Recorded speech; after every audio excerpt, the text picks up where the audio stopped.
Hi అండి. Welcome to story book audio. ఈ కథ మీకు నచ్చినట్లయితే లైక్ చేయండి, షేర్ చేయండి, సబ్స్క్రైబ్ చేయండి. మాట్లాడలేదు సూర్య. ఇంతలో నర్సు బయటికి వచ్చి, సార్, ఏంటి సిస్టర్, మీ వైఫ్ మీతో మాట్లాడాలి అంటున్నారు. ఒకసారి లోపలికి రండి అని నర్సు లోపలికి వెళ్ళగానే సూర్య భయంగా లోపలికి అడుగు పెట్టాడు.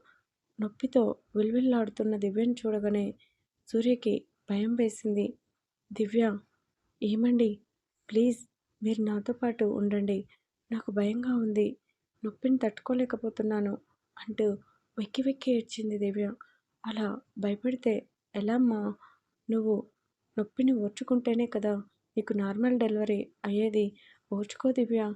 "ఉమ్" అంటూ సూర్యుని దగ్గరికి తీసుకొని, నాకు ముద్దు పెట్టవా? ఏ పిచ్చి, ఏమైంది నీకు? ఏమో, డెలివరీ అయ్యాక నేను ఎలా ఉంటానో నాకు తెలియదు. ప్లీజ్ అండి, నాకు ముద్దు పెట్టరా? ఎంతో ఆశగా అడిగింది. దివ్య మాటలకి భయం వేసింది సూర్యకి. దివ్య, నువ్వు అలా మాట్లాడకు. నాకు భయం వేస్తుంది. డెలివరీ అయ్యాక నీకు ఏమవుతుంది? నీకు ఏమీ కాదు అని ప్రేమగా ఆమె నుదుటిని ముద్దు పెట్టి, ప్లీజ్ నా మాట విను. కాస్త నొప్పి ఉంటుంది, తట్టుకో, జాగ్రత్త అని సూర్య బయటికి వెళ్తుంటే దివ్య తనలో తానే బాధపడింది. ఏంటిరా అలా ఉన్నావు? అమ్మమ్మ, అది నొప్పులు తట్టుకోలేక పోతుంది. ఆపరేషన్ చేయించనా? ఎందుకురా ఆపరేషన్? దివ్య కోసం నాకు తెలుసు కదా, తన నొప్పిని తలుచుకుంటూ ఉంది. ఆపరేషన్ ఏమీ వద్దు, తట్టుకుంటుంది. ఆపరేషన్ ఏమీ వద్దు రా, నువ్వేం భయపడకు అని మనమడికి ధైర్యం చెప్పింది. పావుగంటకు నర్స్ బయటికి వచ్చి పాప పుట్టిందని చెప్పి పాపని సూర్య చేతిలో పెట్టింది. పాపను చూడగానే సూర్య ముఖంలో ఎక్కడలేని ఆనందం. ఎంతో ముద్దుగా, అందంగా, ఎర్రగా ఉంది. బుజ్జి పాపాయి. అమ్మమ్మ, అచ్చం అమ్మలేనే ఉంది కదా. అవును నాన్న, చూడు, అమ్మకి కుడి భుజం మీద పుట్టుమచ్చ ఉంటుంది.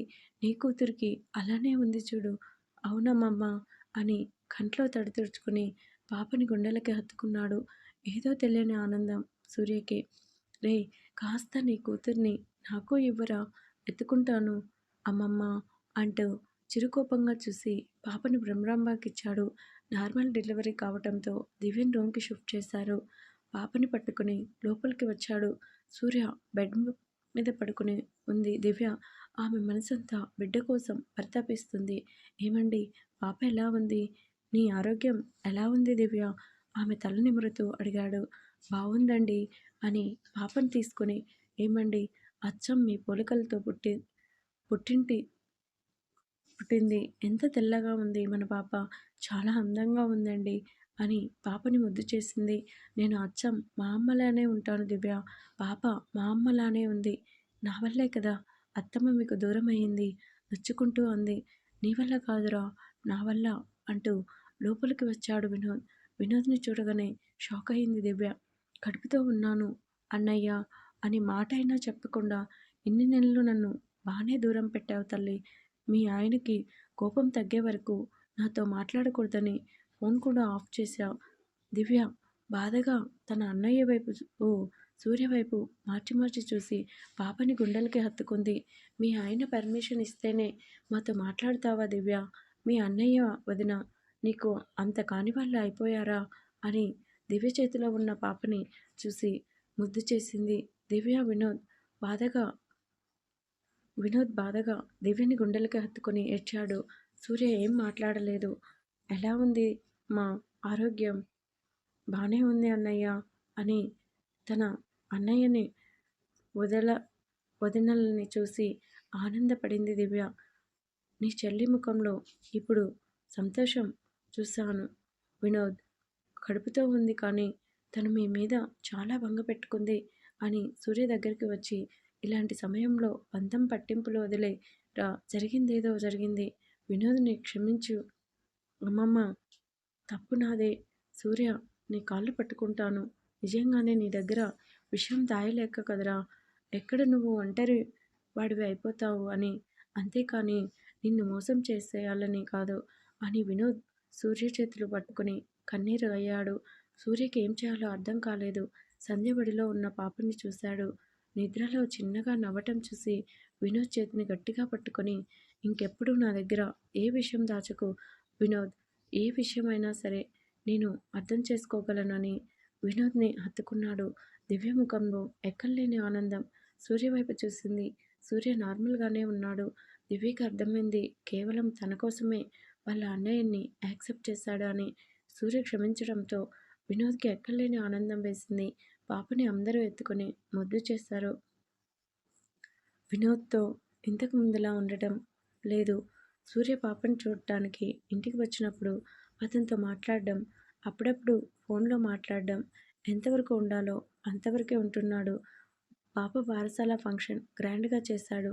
సూర్య వంజ గారి పేరు కలిసేలా పాపకి విహానా అని పేరు పెట్టాడు. ఆ రోజు ఎర్లీగా ఇంటికి వచ్చాడు సూర్య. ఫ్రెష్ అయి బెడ్ మీద పడుకొని ఉన్న పాప పక్కన పడుకున్న విన్ను, నా బంగారం ఏం చేస్తున్నావమ్మా అని పాపని ముద్దు చేశాడు. ఏమండి కాఫీ అంటూ లోపలికి వచ్చిన దివ్య సూర్య పాపతో ఆడుకోవడం చూసి, సూర్యగారు తను ఇప్పుడే నిద్రపోయింది, లేచాక ఆడుకుందురు. ఏ నేనిప్పుడు పాపతో ఆడుకుంటే నీకు వచ్చిన నష్టం ఏంటి? తను లేచిందంటే నన్ను ఇంకా ఏ పని చేయనివ్వదండి అని సూర్యకి కాఫీ ఇచ్చి అతని పక్కన కూర్చుంది. ఇప్పుడు మన విన్నుకి 5వ నెల వచ్చింది. చూడటానికి ఎంతో అందంగా ఉంది. మీలానే పడుకుని విన్ను.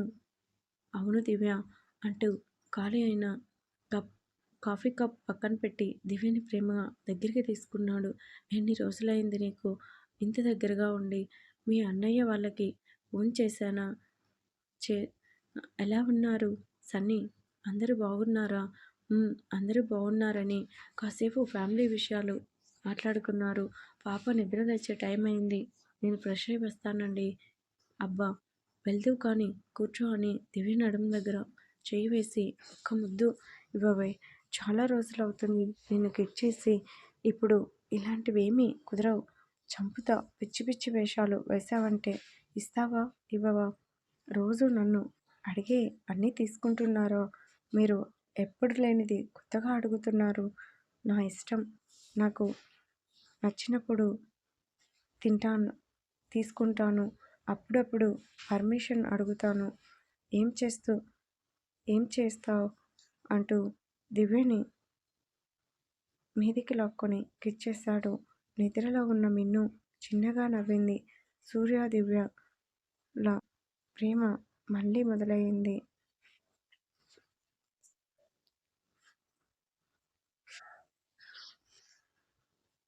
The end. కాన్సెప్ట్ అనుకున్నట్లు రాలేదు ఫ్రెండ్స్. అందుకే ఎడిట్ చేసి ఇచ్చేసాను. ఎవరికైనా స్టోరీ బోరు కొడితే సారీ.